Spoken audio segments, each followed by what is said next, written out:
Bueno, buenas tardes. No sé qué tal se me va a oír, más o menos. Voy a tener que subir la voz más. Sí.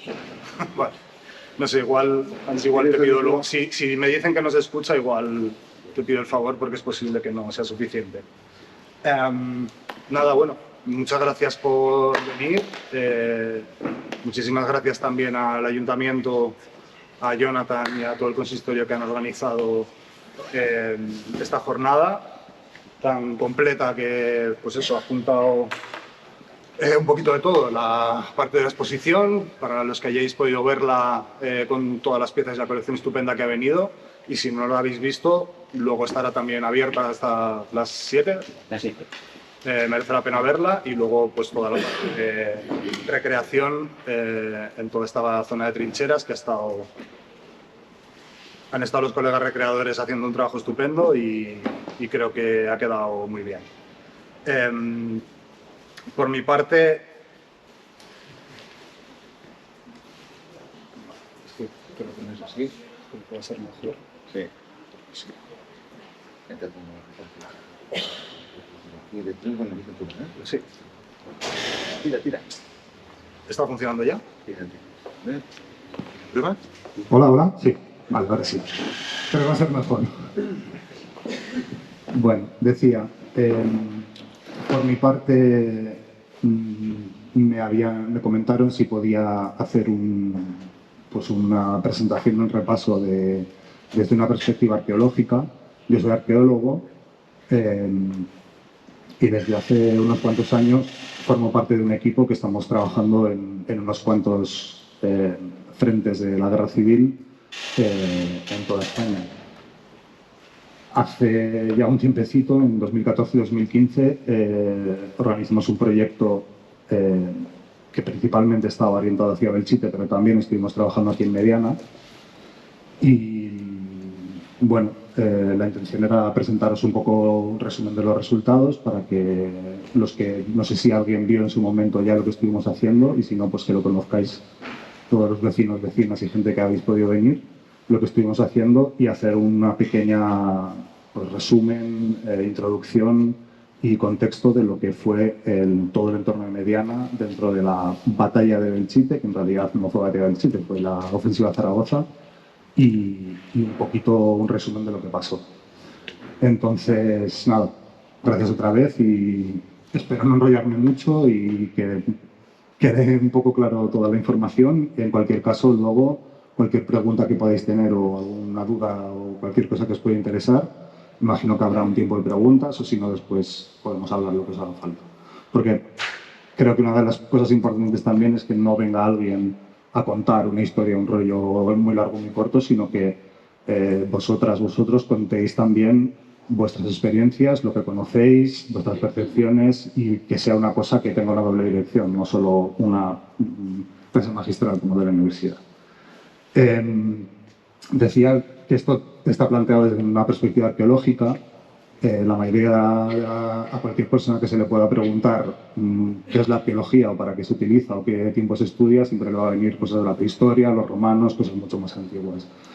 Desde hace ya bastante tiempo, la arqueología, al final, hay gente que dice que no, pero bueno, es una ciencia, pero sí que por lo menos es un método que puede aplicarse al estudio de cualquier época histórica. Simplemente aplicando esa metodología concreta, que al final es el estudio de los restos materiales que dejan las sociedades del pasado. Como digo, esto sirve para cualquier época, incluso las más recientes. Y en el caso de cuestiones de conflicto y de guerras, por supuesto es una fuente de estudio que se ha venido utilizando mucho desde los últimos tiempos para épocas anteriores, pero también para tiempos más recientes. La mayoría de la gente lo mismo puede pensar qué me va a decir la arqueología, que no haya podido vivir incluso yo en persona, o mi padre o mi abuelo, o que pueda haber documentos escritos o en cosas más recientes, fotos, películas. Hay unas fuentes de información muy amplias y un volumen de información muy grande. Pero aún así la arqueología es un método bastante potente y bastante preciso para conocer otra serie de detalles que muchas veces quedan en sombra en las documentaciones escritas o visuales.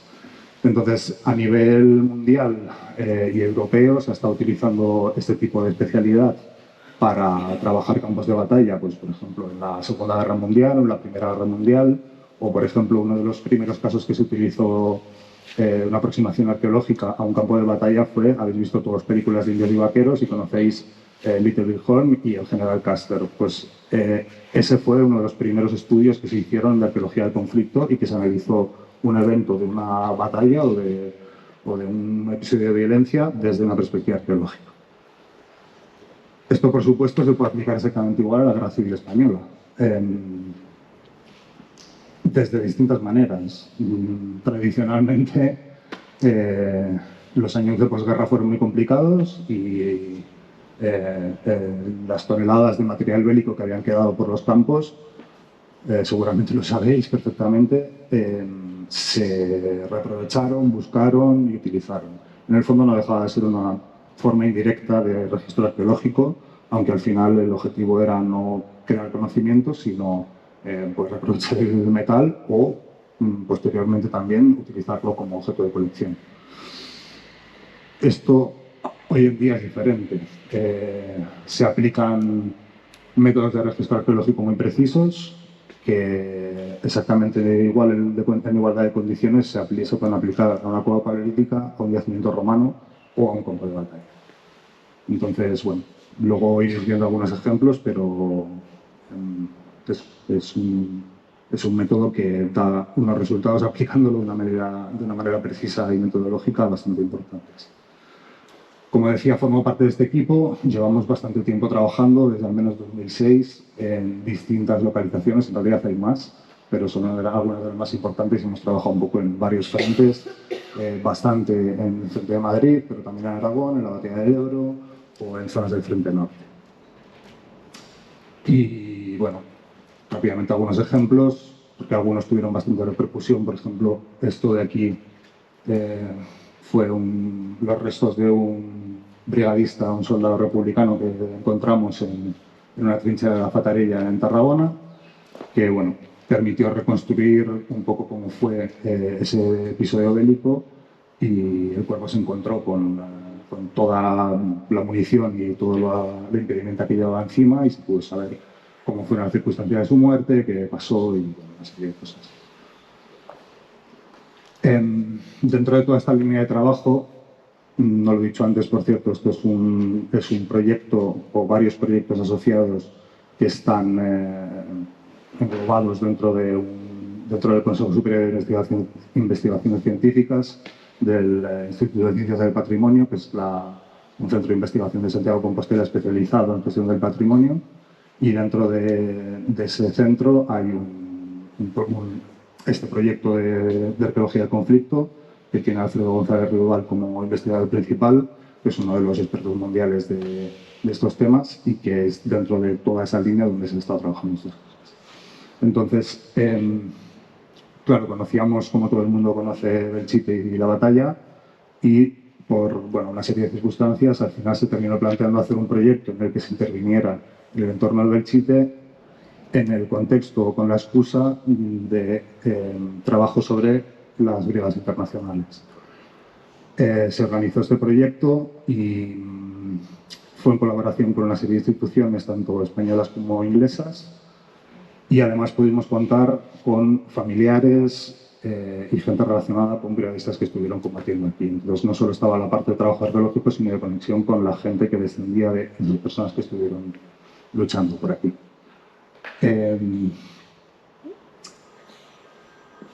Digo la batalla de Belchite, pero en realidad son las batallas, porque en realidad hubo muchas. No fue solo la famosa de verano del 37, sino que previamente había habido incidentes, conflictos y batallas de mayor o menor intensidad desde prácticamente el inicio de la guerra. Sistemáticamente, las diferentes unidades que estuvieron funcionando por esta zona, bien en el intento de conquista de Zaragoza o bien de la propia población, hubo diferentes asedios, diferentes batallas y hubo una realidad bastante compleja y de largo recorrido que al final terminó por cerrarse y concretarse más en el verano del 37. os pilla bien cerca, todos tendréis relación seguramente, y aunque no la tuvierais, Belchite, la imagen del pueblo viejo destruido la conoce todo el mundo. Todos sabéis que realmente no quedó así después de la batalla. O sea, fue un proceso de mucho tiempo, después de una serie de decisiones políticas, después del abandono, después de una mala conservación y una serie de problemas. Pero bueno, es una imagen reconocida casi globalmente, que tuvo su importancia y su repercusión ya desde el primer momento. Fue uno de los lugares emblemáticos de la Guerra Civil, lo mismo que el Alcázar de Toledo o cualquier tipo de sitios de este estilo, y tuvo una repercusión bastante importante desde, o sea, prácticamente en tiempo real, desde la propia prensa de la época hasta manifestaciones artísticas, fotografías, una fotografía que estuvo por allí, y hay una serie de, o sea, hay un volumen gráfico muy importante y un reconocimiento iconográfico muy importante del sitio. En buena parte, aparte de la propia batalla,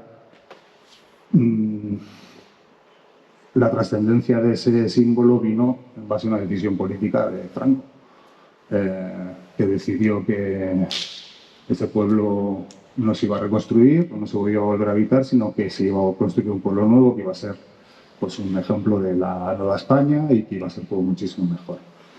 En realidad podía haberse estado bastante quieto porque el pueblo era perfectamente reconstruible y rehabilitable, como lo fue porque se estuvo viviendo hasta los años 60. Mi madre nació aquí, no había habido ningún problema. Todo ha sido un encadenamiento de símbolos. Incluso hoy en día se ha decidido que la manera de enfocar el resto de las ruinas del antiguo Belchite es un monumento a la paz.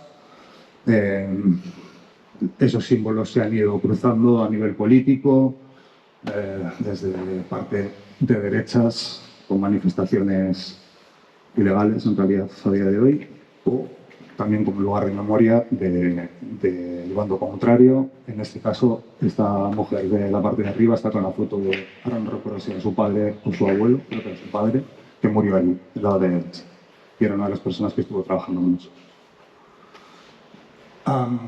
Como decía, montamos el proyecto y aunque la parte central era Belchite, o la parte inicialmente central era Belchite, nos dimos cuenta que no se podía entender el evento de la batalla de Belchite del 37 si no se miraba en un foco mucho más amplio. Y eso incluía sobre todo a la zona de Mediana. Luego cuento un poquito algunos detalles del tema, pero realmente la batalla de Belchite no fue exclusivamente en el municipio de Belchite, sino que tuvo un área de influencia, fue un campo de batalla muchísimo más grande, en el que Mediana jugó una parte muy importante. Bueno, es un poco resumen de las estrategias y las actividades que hicimos. Hubo unos trabajos de prospección bastante intensivos en muchas zonas, documentando los materiales que había simplemente en superficie, y luego se excavaron diferentes sitios como fortificaciones, trincheras, zonas de vida y campos de prisioneros. No se llegó a hacer, pero había intención. Entonces, bueno, ahí hay alguna imagen de un fortín en la zona del cementerio de Belchite en 2015 y prospecciones en el propio entorno del pueblo viejo. Como decía, una de las líneas o el objetivo principal, el marco en el que se planteó el proyecto era las propias brigadas internacionales, porque fue uno de los sitios donde tuvieron mayor presencia y estuvieron combatiendo activamente. Con brigadistas de distintas procedencias, ingleses, americanos, eslavos, alemanes, franceses, canadienses, hubo gente un poco de todas partes por aquí. Y bueno, en realidad era un equipo bastante grande, con gente de varias universidades, incluyendo estudiantes en prácticas, la propia gente relacionada con familias de brigadistas, y bueno, un equipo bastante completo. Como decía,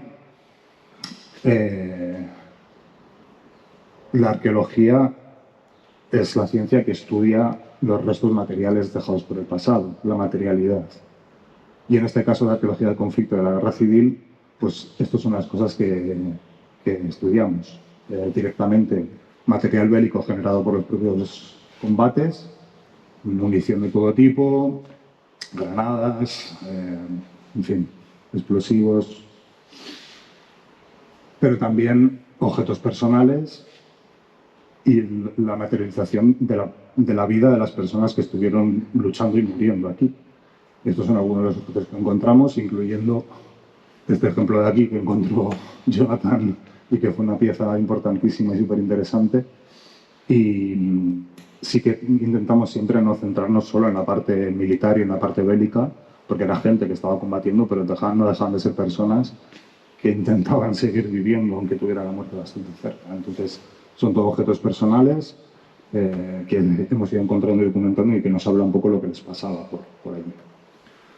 Entonces, súper resumidamente, Belchite tuvo una batalla muy importante. Aquí tenemos al general Walter curioseando una de las fortificaciones que se encontraron al terminar la batalla y una reconstrucción realizada por Regines Devastadas en el que se planteó la construcción de un pueblo nuevo y con un programa arquitectónico bastante grande detrás y bueno, que ha llegado hasta hoy en día.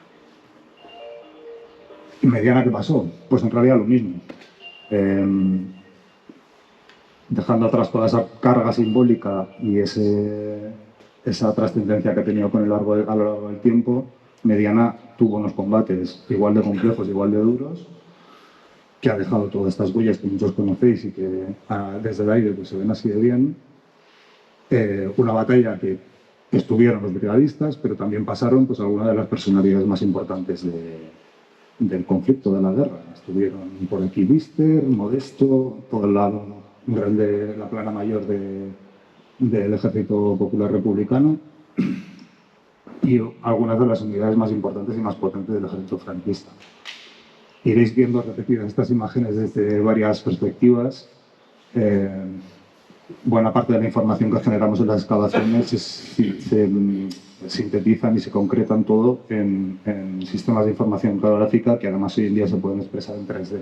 Entonces esto es un mapa aéreo virtual con todos los restos y bueno, una buena parte, no todas, pero de las líneas de trinchera y de las posiciones más importantes que hay en el entorno de Mediana.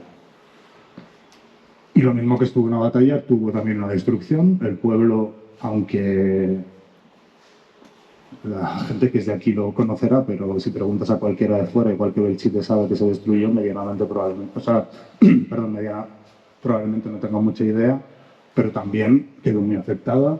La propia información de la institución que se era encargo de la reconstrucción decía que quedó un 75% del pueblo destruido, pero a diferencia de Belchite no tomaron la decisión de construir un pueblo nuevo, sino de reconstruir y readaptar lo que ya había con un plan urbanístico que no lo conozco en profundidad, pero que creo que se ejecutó solo parcialmente, no todo lo que está planteado, ¿no? Creo.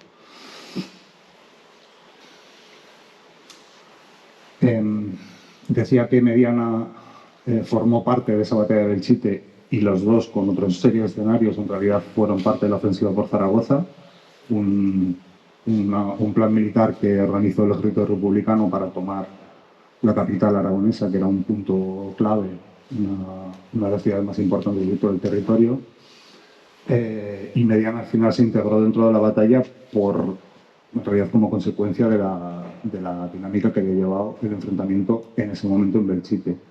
Llegó un momento en el que los mandos franquistas vieron peligrar la propia Zaragoza y que el ejército republicano pudiera conquistar más terreno y reaccionaron rápidamente y movilizaron a 2 divisiones, 2 unidades que en ese momento estaban en Madrid porque habían estado combatiendo la batalla de Brunete hacía no tanto tiempo, y las movilizaron rapidísimamente para intentar cortar la ofensiva, intentar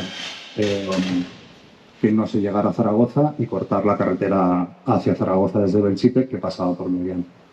Entonces, bueno, esto es un plano resumen de una publicación que marca un poco la evolución de la ofensiva.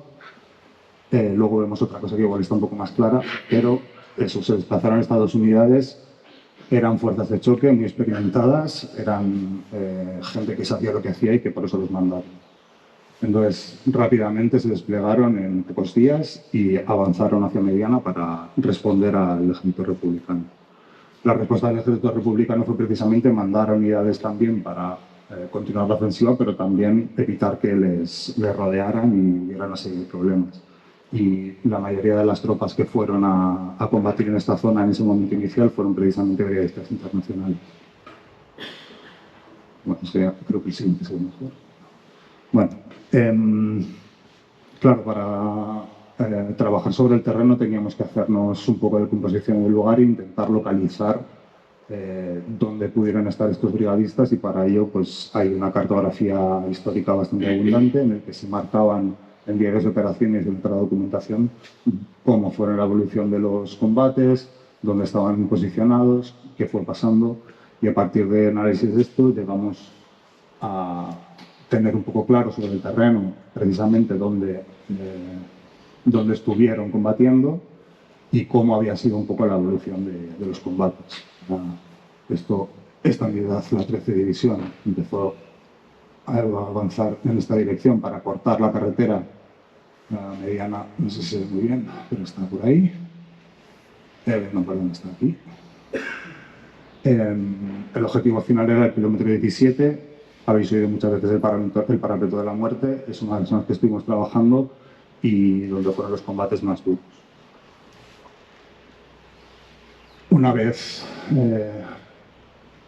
teniendo un poco en cuenta cómo funciona la historia, hicimos una serie de prospecciones sobre el terreno para, trabajando con foto aérea también, para ver cómo eran esas líneas de trincheras, dónde estaban conservadas, cómo funcionaba el tema. Hay bastante, pero probablemente haya más, pero ya veis que buena parte de todo el entorno de Mediana está completamente rodeado de líneas de trincheras. Y a partir de ahí, como es un campo de batalla gigante, tuvimos que elegir una serie de sitios. Intentamos localizar posiciones de los dos bandos para poder excavar y hacer un estudio directo sobre el terreno de lo que había sucedido. Entonces, por supuesto, trabajamos y excavamos posiciones militares, con dos ejemplos. Todo esto, luego veis alguna cosa más, todo esto se documenta detalladísimamente, con modelos tridimensionales y con un registro espacial de todos los objetos que encontramos. Pero bueno, son dos ejemplos pues, de un pozo de tirador franquista y una posición republicana. Estos son los modelos 3D. Sobre ellas, por ejemplo, estuvimos trabajando en este punto de aquí, que era una zona de avanzadilla republicana. Excavamos, este es el modelo 3D de esta posición que se ve aquí en planta, y la excavación, pues bueno, como era de esperar, dio bastante material militar, que se documentó todo en su lugar y se analizó la disposición y cómo estaba funcionando todo. Y a partir de ahí, luego también se pueden hacer una serie de estudios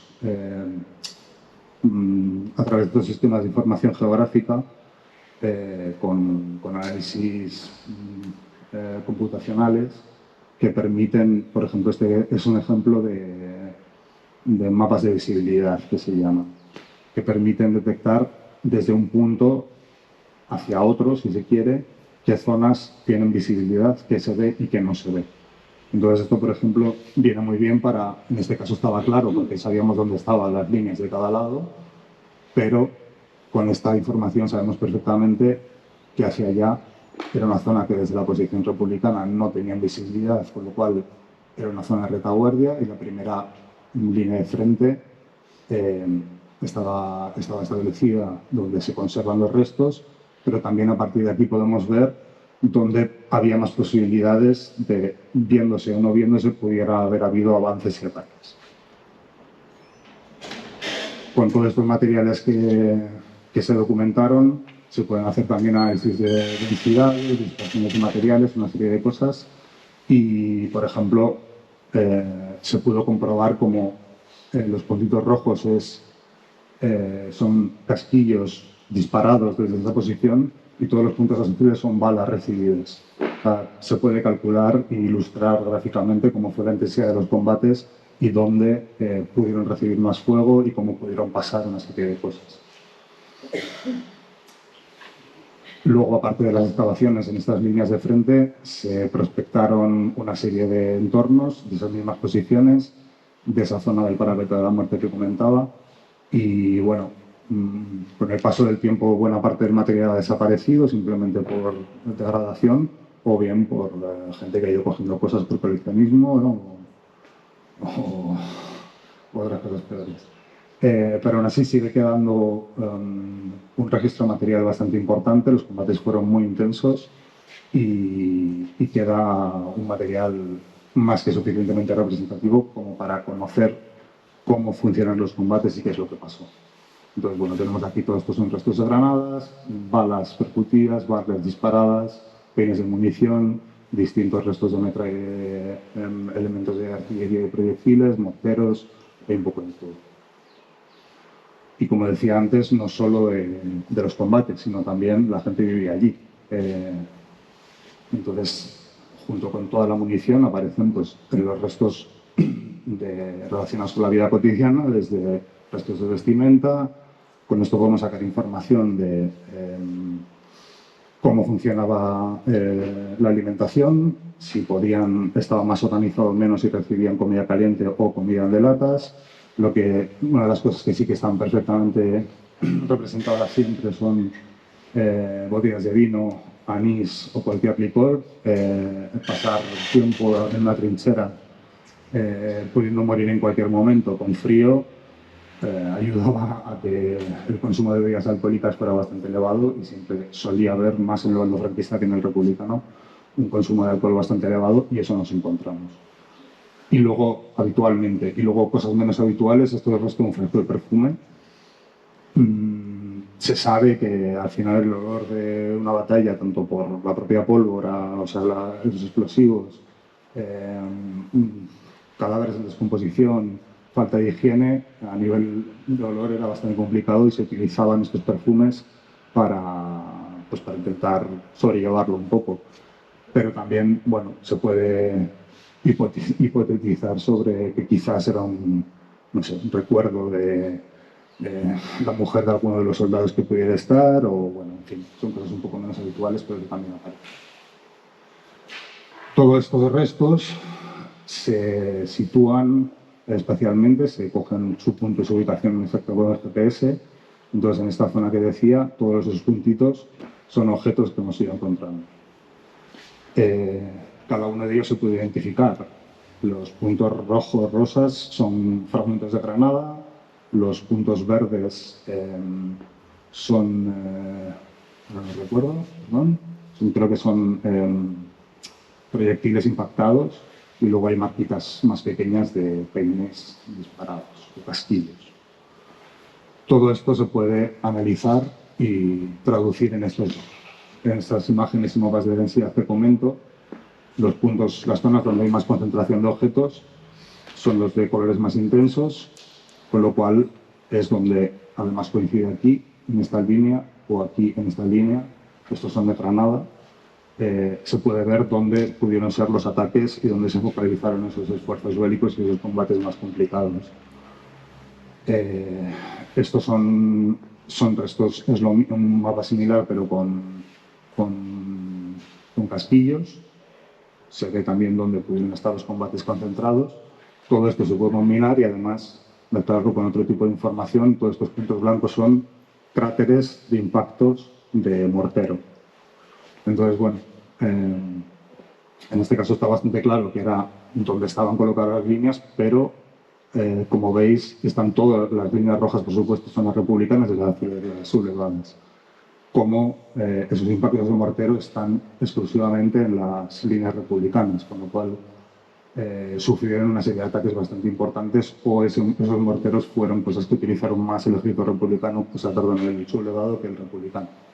Entonces, bueno, con esto se puede reconstruir. Sabemos que fueron combates muy complicados y bastante salvajes, pero con esto podemos representar gráficamente, en realidad, un detalle cómo pudieron pasar un poco más las cosas. De nuevo, no solo nos interesa centrarnos en los combates, sino también en la vida de la gente que estuvo allí. Y en este caso, esas prospecciones nos permitieron ver, como seguramente lo habréis visto, que no solo están las líneas de trincheras, sino que muchas veces hay cuevecitas, pequeños agujeros cavados en el terreno también, o parideras o corrales reaprovechados, que era donde al final estaban viviendo los combatientes. Hay unas cuantas concentraciones en todo el entorno de Mediana, pero en esta parte de aquí especialmente había un conjunto bastante importante del cual excavamos alguna de las chabolas. Y estas son las cosas que encontramos. Luego entro en detalle en algunas de ellas, pero eso. Objetos de higiene personal, al final era importante para mantener la salud en general, pero también la moral y el cuidado de cada una de las personas. Y es algo que se empezó a introducir más en serio en este momento.